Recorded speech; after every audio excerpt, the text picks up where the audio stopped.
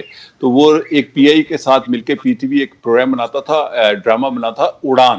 تو انہوں نے کہا گوئندی کوئی مشورہ دو, تو میں نے ٹرکی پہ بنوایا تھا ان کو کہہ کے, اور یہاں سے جینون کریکٹر ہم نے لیے تھے.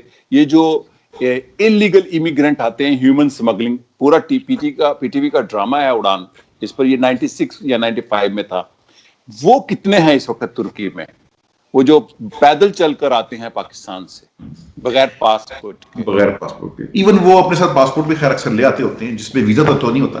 تو آپ یہ کہہ سکتے ہیں اس وقت ہمارے پاس ایک ایسٹیمیٹ ہے, اور آف کورس یہ ایسٹیمیٹ جو ہے ہمیں یہاں کی جو جندرما ہے, جو یعنی کہ جو پولیس ہے, پیراملٹری پولیس کہہ سکتے ہیں, اور جو یہاں گوچ ادارہ ہے یا جو ڈیٹینشن سینٹرز آپریٹ کرتے ہیں, تو یہ ان کے ایسٹیمیٹس ہیں. اور ان کے ایسٹیمیٹ کے مطابق جو ہے پچھلے سال یہ تعداد تقریباً 50,000 کے قریب تھی, اور اس سال جو ہے یہ 70 سے 80,000 کے قریب ہے. اور اس کی ایک ریزن بھی ہے کہ پہلے جو لوگ آتے تھے ان کا ایک سرٹن پرسنٹیج آگے یونان, بلغیریا کراس کر لیتا تھا, اور تو جو آ رہے ہیں ان کا لیٹ سے کہ 30% یہاں رہ گیا, 70% آگے چلا گیا. اب یہ ریشو ریورس ہو گئی ہے. اب 70% جو ہے وہ ترکی میں ہی رک رہا ہے فار ویریس ریزن, کہ اب وہ بارڈر کراس نہیں کر سکتا, مشکلات ہیں. اور صرف 20 to 30% وہ بھی ایجین سی کے تھرو, کشتی کے تھرو, ڈنکی کے تھرو جاتے ہیں, اپنی جانوں پہ کھیل کے, زندگی پہ کھیل کے وہ جاتے ہیں. اور وہ تعداد, اور ہمارے پاس اب ڈیڈ باڈیز کا جو ہے فینومینا وہ بڑھ گیا ہے. پہلے ہمارے پاس مہینے میں 2-3 آتی تھیں, اب ہمارے پاس 6 سے 8 اور کبھی کبھی تو 10-12 بھی ڈیڈ باڈیز جو آپ تک آتی ہیں, جو نہیں آتی وہ علیحدہ ہیں, وہ علیحدہ ہیں. جو بیچارے جو سمندر میں شناخت نہیں ہوتی, جن کا کوئی پرسانے, جن کا کوئی والی وارث نہیں ہے, وہ اس کے بغیر دفنا جاتے ہیں. یہ وہ لوگ ہیں جن کے لیے کوئی عزیز و کارب ہمیں رابطہ کرتے ہیں کہ جی فلاں ڈیڈ باڈی فلاں ہاسپٹل میں پڑی ہے, یا فلاں گھر میں بھی ایون پڑی ہوئی ہے, تو اس کا کوئی ریپیٹریشن کا بندوبست کریں. تو جو آپ کا سوال تھا کہ ایگزیکٹ ہم یہ کہہ سکتے ہیں کہ تقریباً 70,000 کے قریب اس وقت جو ہے انلیگل مائیگرینٹ پاکستانی یہاں پر یہ ہیں. یعنی کہ یہ وہ لوگ ہیں جو پاکستان سے چل کر ایران کے رستے ہوتے ہوئے ترکی پہنچے, اور یہ ترکی کے ڈفرینٹ ایریاز میں ہیں. لیکن ڈیفینیٹلی استنبول میں 60% جو انلیگل پاکستانی ہے وہ استنبول میں ہے, باقی کچھ ازمیر میں ہے, انطالیہ میں ہے, ارزروم میں ہے, وان میں ہے, اس طرح کے ایریاز میں. اچھا, میں آپ کی وساطت سے, چونکہ آپ کا کہا ہوا بڑا امپورٹنٹ ہے, آفیشیل اسٹیٹمنٹ ہے, کیا ایسے انلیگل جو ہیومن سمگلنگ کے ذریعے پہنچتے ہیں, پاسپورٹ ساتھ رکھ لینا تو اور بات ہے نا, کیا ان کا کوئی اسکوپ ہے ترکی میں؟ ان ون ورڈ تو یہ ہے کہ میں انہی کی زبانی بیان کرتا ہوں. کچھ لوگ جو اس میں کچھ عقل مند تھے وہ یہ کہتے ہیں کہ یہ ہماری زندگی کا سب سے بڑا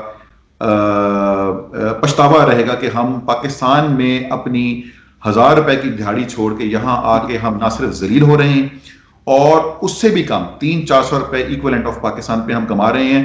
جو ہم نے قرضے لیے وہ اتارنا تو دور کی بات ہے, ہم نے تو یہاں ہمارا سروائیول بھی جو ہے وہ ایٹ اسٹیک ہے, الٹا پاکستان سے وہ اور پیسے منگواتے ہیں. تو میری تو یہ اپیل ہے آپ کے تھرو کہ خدا را اپنی فیملیز کو, اپنے والدین کو, اپنی بہنوں بھائیوں کو, اپنے عزیز و کاروں کو جو آپ کو ٹارچر ملنا یہاں پر, جو ملنا ہی ملنا ہے یہاں پر, اس سے بچائیں. یہاں پر کوئی ایسی, جسے کہتے ہیں آپ کہہ رہے ہیں کہ یہاں پر کوئی دبئی چلو فنومینا نہیں ہے, نہ یہاں کوئی ایسی کوئی کنسٹرکشن ہو رہی ہے, نہ یہاں پر کوئی لیبر کی کمی ہے ترکی میں اٹسیلف, اور یہاں پر کوئی ایسی آپ یہ کہہ سکتے ہیں کہ اب نہ پچھلے سالوں میں نہ آئندہ آنے والے سالوں میں کوئی ایسی کوئی بہت بڑی ڈیمانڈ ہے کہ ہزاروں کی تعداد میں لیبر یہاں پر آ جائے. وہ یہاں پر ایسی کوئی چیز نہیں ہے. یہ جو خواب ہے بیسیکلی یورپ جانے کا خواب ہوتا ہے, اٹلی جانے کا, اسپین جانے کا, جس کے لیے کانڈیوٹ ٹرکی یوز ہوتا ہے. تو چونکہ اب کچھ سالوں سے, مہینوں سے وہ آگے راستہ جا نہیں رہا, تو لوگ اب ترکی میں ہی کچھ نہ کچھ جاب کرنے کی کرتے ہیں. لیکن میں یہ بتاتا چلوں کہ میں نے اب ان کووڈ ڈیز میں ان کا حالات دیکھے ہیں, ہمیں فیلڈ پہ جانے کا خود موقع ملا.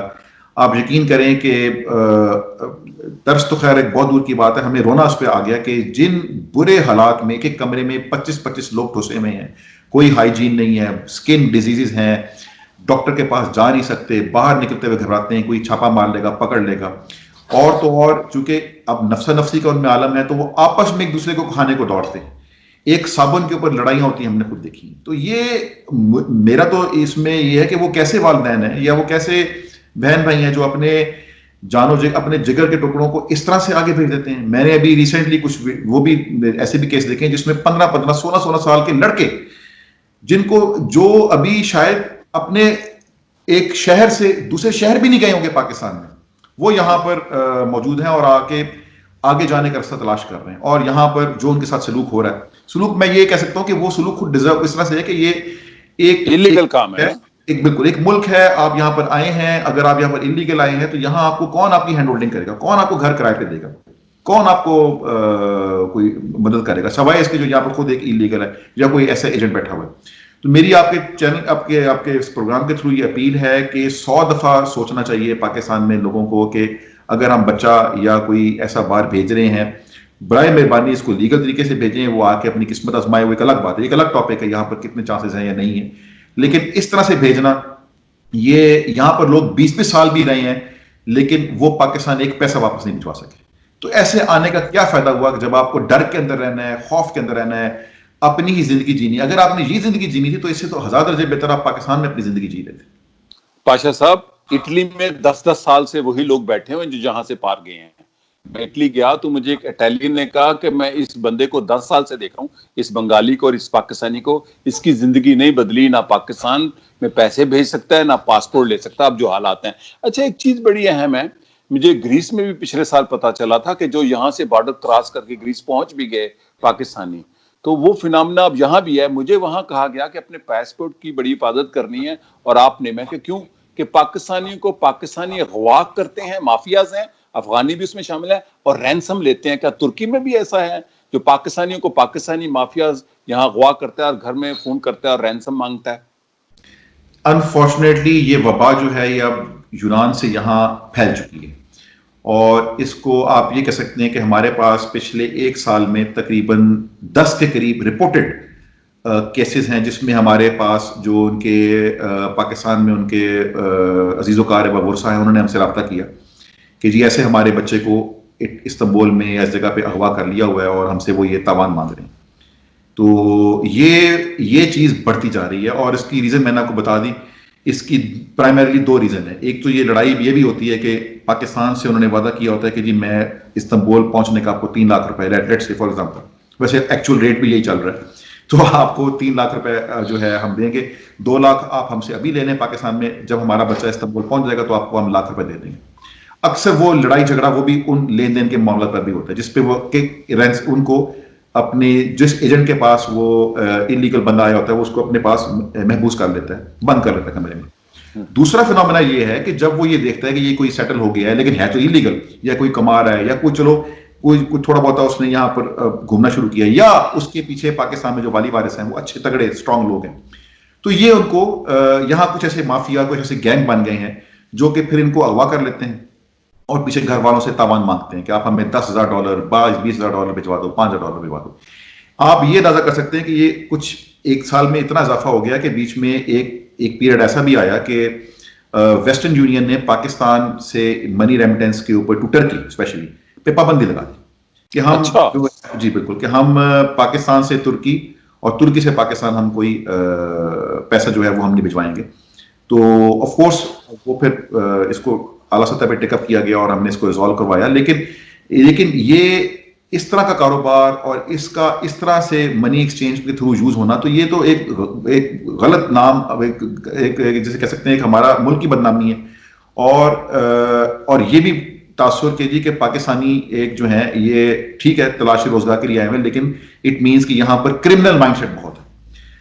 اور چونکہ اب وہ جابز یہاں پر نہیں ہیں تو اب مجبوری کے عالم میں وہ انفارچونیٹلی ہمارے پاس اب ریسنٹلی کیسز ایسے بھی آئے ہیں جس میں ڈرگس کے ٹریڈ میں بھی انوالو ہوئے ہیں, بچے بھی ہیں, بڑے بھی ہیں. نارکوٹکس یہاں پر بھی بڑا سخت قانون ہے نارکوٹکس کی موومنٹ, اس کی اسمگلنگ اور کنزمپشن کے اوپر, اس میں پکڑے گئے. اور کچھ جو چوری ڈکیتی کے کیسز بھی پکڑے گئے, تو یہ برا نام لاتے ہیں. ابھی آپ نے پچھلے سال کی شاید آپ نے اخبار میں پڑھا بھی ہوگا, اور بڑا یہاں پر ایشو واقعہ ہائی لائٹ ہوا جس میں ایک انفارچونیٹ انسیڈنس ایک چھوٹی بچی کے ساتھ یہاں پر ہوا. وہ ایک پاکستانی تھا, اور وہ اللہ کا شکر, ہم اللہ کا شکر دیں کہ وہ ایک انلیگل تھا, تو ہماری اس میں کسی حد تک بچت ہو گئی. لیکن آپ یہ اندازہ کریں کہ آپ کو, میں ڈپلومیٹک لیول پہ تو خیر ایک چلیں وہ ایک ہے ہی ہے ایک ایشو ایک بنا, لیکن جو امبیرسمنٹ مجھے اپنی ترکش دوستوں کے سامنے فیس کرنی پڑی، یعنی کہ مجھے ہوتی ہے یعنی کہ ان کے وہم و گمان میں بھی وہ ایک چلے ایک بڑا ایڈلٹ ہو ایک الگ بات ہے، ایک چھوٹی بچی کے ساتھ، تو یہ تو ترکش لوگ تو یعنی کہ وہ اس کو ڈائجسٹ ہی نہیں کر سکے. تو یہ ایک گندے انڈے کے اس ایک چھوٹے واقعے، ایک چھوٹا سا خیال بہت بڑا واقعہ تھا، اس واقعے کی وجہ سے ہمیں کس قدر امبیرسمنٹ برداشت کرنی پڑی ہے، یہ آئی وش کہ ہمیں وہ لمحہ نہ دیکھنا پڑتا. اچھا پاشا صاحب، آپ ترکی کی ریاست کو جانتے ہیں، قانون کی کتنی پاسداری ہے؟ آپ یو اے میں بھی رہے ہیں، آپ ذرا بتا دیں سننے اور دیکھنے والوں کو ذرا میں اندازہ ہو کہ بالکل قانون کی یو اے پاسداری رہا ہوں، اور 30-35 ملک میں نے اپنے اس کیریئر کے دوران میں نے سفر بھی کیے ہیں، میں نے کچھ میں رہا بھی ہوں. میرے خیال میں جتنی ڈسپلنڈ اور جس حد تک ایک آرگنائزڈ قوم کو میں نے یہاں ٹرکش کو پایا، ترکی کے لوگوں کو پایا ہے، شاید ایسی بہت کم مثالیں ہیں دنیا بھر میں مختلف کنٹریز کی. اور اس میں یہ جو کہتے ہیں نا کہ جی یہ چیز لٹریسی ریٹ سے بڑھتی ہے، لٹریسی ریٹ ہوگی تو ڈسپلن بھی آئے گا. مانا کہ ترکی کا لٹریسی ریٹ بھی بہت اچھا ہے، لیکن یہاں کے دیہات سے لے کر چھوٹے قصبوں سے لے کر ٹاؤن سے لے کر بڑے شہروں کے بڑے علاقوں سے لے کر جو ڈسپلن میں نے یہاں دیکھا ہے، جو قانون کی پاسداری عملداری میں نے یہاں دیکھی ہے، اور خوف بیسیکلی خوف، ہاں قانون کا خوف، کیونکہ یہ ویری قانون کا خوف اگر امپورٹنٹ. آپ میں نہیں ہے تو پھر آپ جا کے باہر محلے میں لڑائیاں بھی کریں گے، آپ زمینوں پہ قبضے بھی کریں گے. یہاں میں نے میں نے پوچھا جب سب سے پہلے میں یہاں آیا، میں کہ یہاں سب سے بڑے کرائمز ہوتے کیا ہیں؟ جیسے ہم پاکستان میں سنتے ہیں کہ زمینوں کے قبضے، قتل، زمین، یہ ایشو. تو یہاں انہوں نے کہا جی نہ یہاں پر کوئی زن کے اوپر کوئی کیس ہے، نہ کوئی زمینوں کے اوپر یہاں کیس ہے. یہاں اگر کیس ہے تو تھوڑا لین دین کے اوپر کیسز ہوتی ہیں، یا اگر آپ کا کوئی پرسنل کوئی فیملی میٹرز ہو گئے. یہاں پر کرمنل کیس کی جو رجسٹریشن ہے، وہ جو اس کی جو ریکارڈ ہوتے ہیں وہ بہت کم ہے. یہاں پر فیملی نیچر کے کیس، سول نیچر کے کیس یہاں پر کافی ہوتے ہیں، دیوانی مقدمہ جس کو کہہ سکتے ہیں. تو یہاں پر ڈیفینیٹلی قانون کا احترام بھی ہے اور قانون کا خوف بھی ہے. اور اس میں یہ ان کی جو اپ برنگنگ ہے کہہ سکتے ہیں، جو گرومنگ ہے، جو ان کی ایجوکیشن، جو میں نے ان کی تھوڑا کریکولم دیکھا، سلیبس دیکھا، اس میں ان کو آپ یہ کہہ سکتے ہیں کہ کلاس 1-2 سے ہی ان کو سیوک سینس، ایک مضمون ہوا کرتا تھا. ہمارے زمانے میں جب ہم اسکول میں تھے ہوتا تھا، خیال میں یہ مضمون ختم ہو چکا ہوا ہے. چلیں ویسے نہ صحیح تو ہمیں پڑھا ضرور دیا کرتے تھے، ایک ہاتھ میں کتاب تھما دیا کرتے تھے کہ اخلاقیات کیا ہوتی ہیں. اب یہ اخلاقیات کا سبق تو خیر اب وہ کورس تو بہت دور کی بات، اب یہ نہیں پڑھایا جاتا انفارچونیٹلی. لیکن یہاں پر اخلاقیات کا جو ایک لیسن ہے، نہ صرف لیسن کی صورت میں بلکہ کتاب کی صورت میں بلکہ امتحان کی صورت میں بھی وہ یہاں پر اس کو میں نے پریکٹیکل امپلیمنٹیشن دیکھی. یہاں ایک میں چھوٹی سی آپ کو اگزامپل اور دوں گا. یہاں بلکہ آپ کو بڑی طرح سے پتا ہوگا، یہاں جتنی بھی مساجد ہیں، تقریباً 70,000 سے زائد مساجد ہیں جو ترکی میں ہیں. وہ ساری کی ساری جو ان میں خطبات ہیں یا ان میں جو اپوائنٹمنٹ آف مؤذن ہے، امام ہے، اور جو خطبہ جتنا بھی اس میں دیا جاتا ہے، یہ سارے کا سارا ایک ریگولیٹڈ ہے. اور یہ آپ اس پہ کچھ تنقیدیں بھی ہوتی ہے کہ شاید یہ بڑا کوئی جبر پہ مبنی نہ وہ ہے. اس میں کاش کہ لوگ آ کے یہ خطبہ یہاں پر سنیں جن کو ٹرکی زبان آتی ہے کہ وہ مؤذن کیا بات کر رہا ہے، اور میں نے جو خطیب ہے وہ کیا بات کر رہا ہے. اور میں نے ابھی جو پچھلے یہاں چونکہ عید جو تھی وہ کووڈ کے اس میں ہوئی تو لمیٹڈ تھی، یہاں پر تو ہم نے کوئی ایسے مظاہرے نہیں دیکھے، یہاں پر ہم نے کوئی ایسا احتجاج نہیں دیکھا کہ جی ہم نے باہر نکلنا ہے اور ہم نے اٹینڈ کرنا ہے. ایک ان کے خطیب نے ان کو ایک خطبہ دیا، اس میں انہوں نے بتایا کہ جی حقوق العباد سب سے بڑے ہیں اسلام میں، اور اگر آپ اپنے ساتھ والے کا خیال نہیں رکھیں گے تو پھر آپ یعنی کہ آپ اسلام کی روح پہ عمل نہیں کر سکتے. انہوں نے کہا جی اگر آپ عید کی اس لیے آتے ہیں تو اس میں گورنمنٹ نے تو آپ کو منع کیا ہی ہوا ہے، لیکن آپ یہ دیکھیں کہ آپ کتنا بڑا ظلم کریں گے اس پوری کمیونٹی، اس پورے علاقے کے ساتھ. تو یہاں پر اخلاقیات کا بھی اتنا ہی میں سمجھتا ہوں کہ وہ ہے عمل دخل ہے in their daily lives as well as the abidance of this law اور جو بھی سسٹم ہے یہاں کا، یہ قانون کو بھی عمل کرتے ہیں لیکن اخلاقیات کا بھی پاس رکھتے ہیں. پاشا صاحب میں آپ کی بات کو سیکنڈ کروں گا. میری کتاب زیر تکمیل ہے آج کل. ترکی میں سارے مساجد حکومت کے زیر نگرانی ہیں، اسی لیے صاف ستھری ہیں. دوسرا یہاں پر جو امام مسجد ہوتا ہے اس کو ایم.اے الہیات کرنا پڑتا ہے، اور جو مؤذن ہوتا ہے اس کو خوش الہانی کا کورس کرنا پڑتا ہے. اگر وہ خوش الہان نہیں ہے تو اذان نہیں دے سکتا. ترکی میں نے کئی عرب ممالک سے بھی زیادہ اچھی اذان دیکھی ہے. اچھا اب آپ کے ساتھ میں کچھ چیزیں اور شیئر کرتا چلوں کہ پاکستان ترکی کے تعلقات کا ایک شاندار روایت ہے کہ جو 2005 میں زلزلہ آیا کشمیر میں تو کیسے صدر طیب اردوان جو وزیر اعظم تھے اس وقت اور ترک حکومت نے اور عوام نے ہمیں سپورٹ کیا, لیکن ہم نے بھی ان کو کیا. چونکہ میں اپنے پہ بھی فخر کرتا ہوں, 98 میں جب ترکی میں زلزلہ آیا ازمت میں, استنبول میں, جلاوہ میں, تو اس وقت کے جو وزیر اطلاعات تھے انہوں نے میرے سے مشورہ مانگا کہ ہمیں آپ گوئندے صاحب مشورہ دیں کیا کریں. تو میں نے کہا آپ جہاز لے کر ترکی چلے جائیں, پاکستان کی ترپالیں اس وقت عراق جنگ میں بڑی پاپولر تھی, تو جب یہاں پر جہاز آیا وزیر اعظم کا, پاکستان کا وزیر اعظم بیٹھ کے, وزیر اطلاعات میرے دوست مشاہد صاحب, تو وہ خود گئے جالوا کی سڑکوں پہ. تو یہ ہمارے تعلقات ہیں. پھر میں آپ کو ایک اور دلچسپ واقعہ اس لیے شیئر کرنا چاہتا ہوں کیونکہ ان واقعات کو میں امانت سمجھتا ہوں. میرے دوست ایڈورڈ مارٹیمر جو کوفی عنان کے سیکرٹری جنرل کے چیف ایڈوائزر اور سپیچ رائٹر تھے, انہوں نے مجھے یہ سپیچ بھیجی کہ ہم ترکی جا رہے ہیں, کوفی عنان یونائٹڈ نیشن کے سیکرٹری جنرل, تو آپ یہ تقریر دیکھیں, آپ پرائم منسٹر کے دوست ہیں تو تقریر ٹھیک ہے.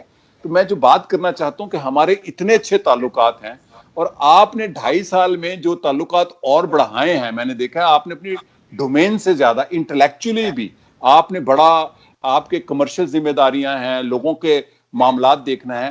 میں دیکھ رہا ہوں کہ جب یہ ارطغرل ڈرامہ آیا تو اس کے ہیرو بھی آپ کے پاس آئے تھے, وہ آپ کے بڑے دوست ہیں اور وہ سنا پاکستان بھی آنا چاہتے ہیں. تو آپ نے کلچرل, انٹلیکچوئل لیول پہ, ڈپلومیٹک لیول پہ کیا کیا کنٹریبیوٹ کیا ہے, میں تو جانتا ہوں, میں ذرا ناظرین تک یہ بات پہنچانا چاہتا ہوں.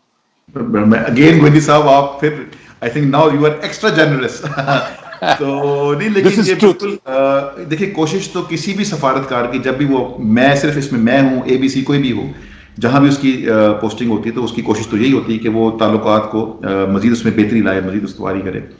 اب چونکہ تھوڑی سی اس میں پرسنل ٹچ بھی آ جائے گا, تو یہ جب پوسٹنگ کا پلان بن رہا تھا تو ہمارے پاس چوائسیز تھیں کہ, اور میں لکیلی کہہ سکتے ہیں کہ میرٹ میں شاید نمبر 1 تھا, تو مجھے اختیار تھا کہ میں ان اسٹیشن میں سے کوئی بھی چوز کر سکتا ہوں. واہ. تو اس میں بٹ اسٹل چانس تھا کہ شاید مجھے میرا نمبر 1 نہ ملے, نمبر 2 یا نمبر 3 ملے.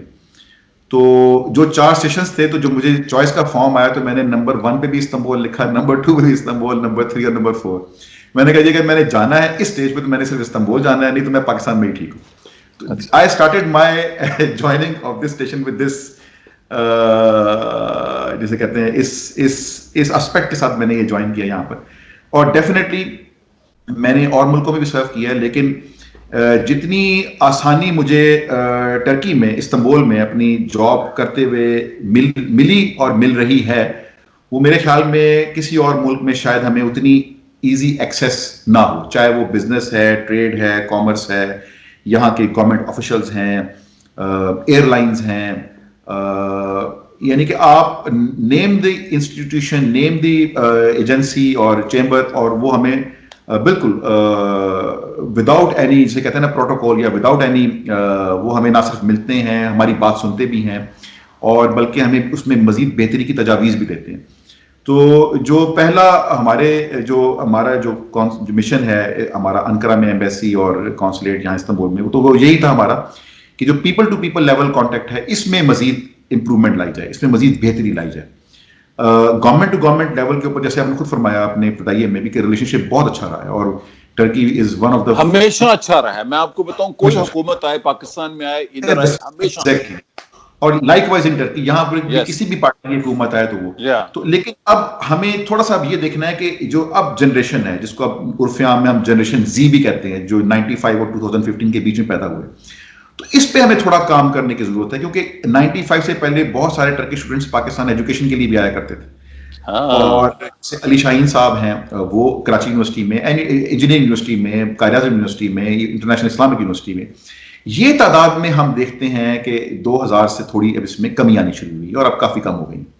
دوسرا جو ہم نے ایک فیکٹر نوٹ کیا وہ یہ تھا کہ جو ٹورزم ہے وہ بالکل پاکستان سے تو یہاں بہت آتے ہیں, لیکن جو ٹرکی سے پاکستان اگر ٹورزم کی وہ دیکھی جائے تو اس میں کوئی اتنے حوصلہ افزا فگر نہیں ہے.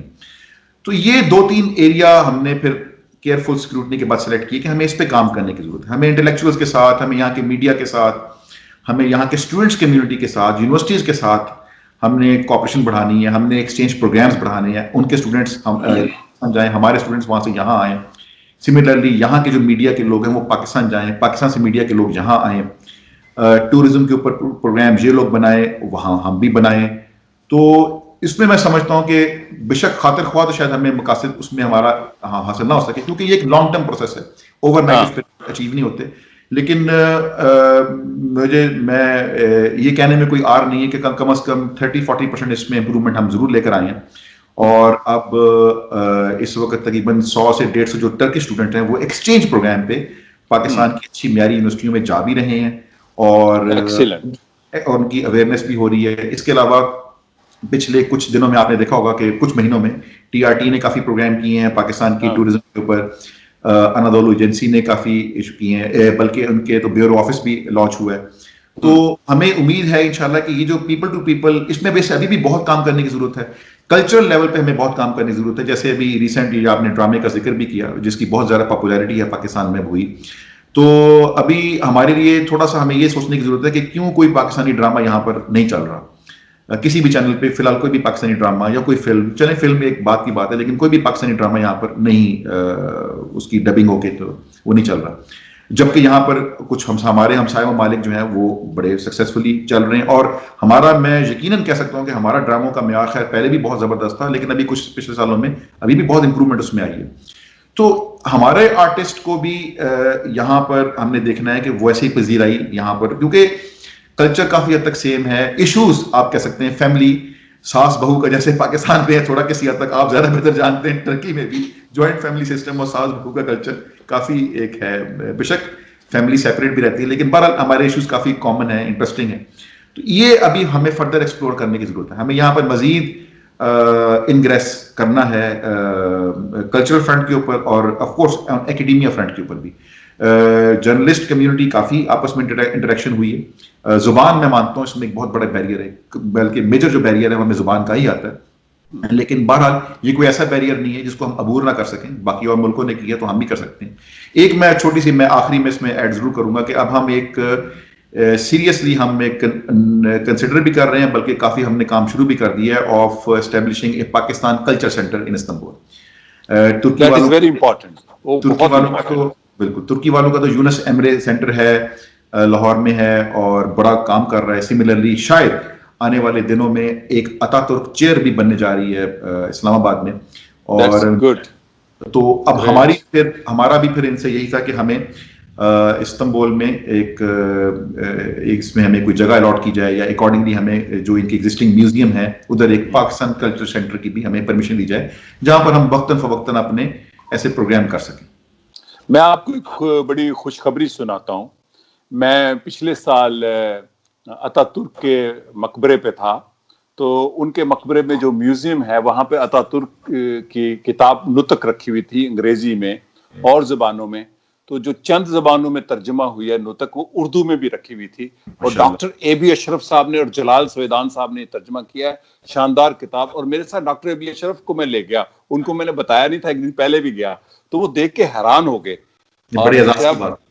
جب اتا ترک کے مزار پہ وہ سرکاری جو ٹورزم والے تھے وہ سووینئر, انہوں نے کہا یہ پروفیسر ہے, آپ کو پتہ ہے یہ استاد کا کتنا احترام ہے ترکی میں, میں نے ایسا احترام پاکستان میں نہیں دیکھا. اس نے کہا ہو جا A.B. اشرف, ڈاکٹر A.B. اشرف. تو وہ نطق اردو میں وہاں پڑھی ہوئی ہے, وہ جو پاکستان کا ایک قسم کا کنٹریبیوشن ہے. اچھا, میں یہاں پر ایک چیز آپ کے ساتھ شیئر کروں گا, سوال نہیں ہے. پاکستان میں مجھے جو اطلاعات ملی ہیں, پاکستان کے کچھ میڈیکل کالجز جیسے کنگ ایڈورڈ میڈیکل کالجز ہیں, پاکستان کا ابھی بھی اسکوپ ہے کہ اگر ان کو ہائی لائٹ کیا جائے تو ٹرکی اسٹوڈنٹ پاکستان پڑھنے جا سکتے ہیں, ادر دین اردو پڑھنے کے, کیونکہ دیٹ از ویری امپورٹنٹ جو پروفیشنل ایجوکیشن ہے.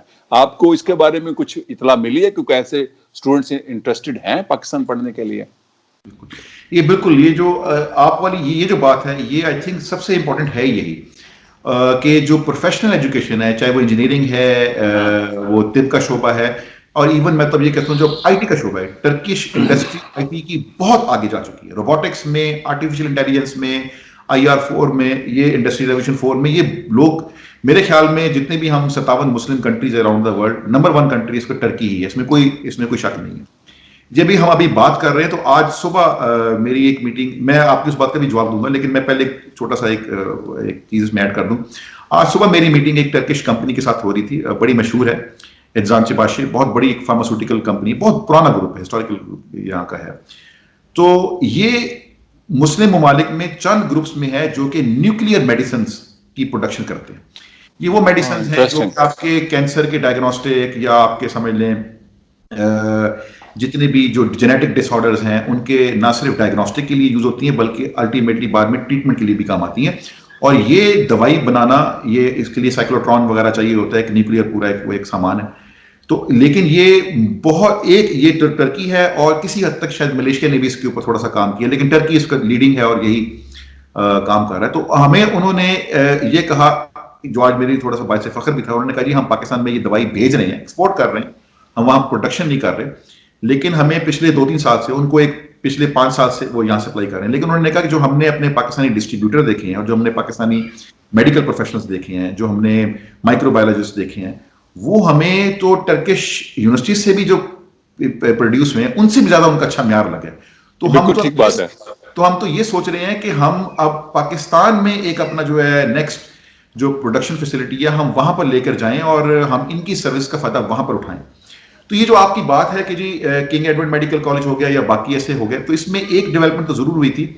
جو ہمارا پشاور کا خیبر میڈیکل کالج ہے ان کا، اور جو میڈیپول یونیورسٹی ہے، بڑی مشہور، آپ نے سنا ہوگا استنبول کی میڈیپول یونیورسٹی، ان کا آپس میں ایک ایگریمنٹ ہو گیا ہوا ہے. لاسٹ ایئر یہ ہوا تھا اور اس سال اس کو انہوں نے فائنل سائن بھی کیا.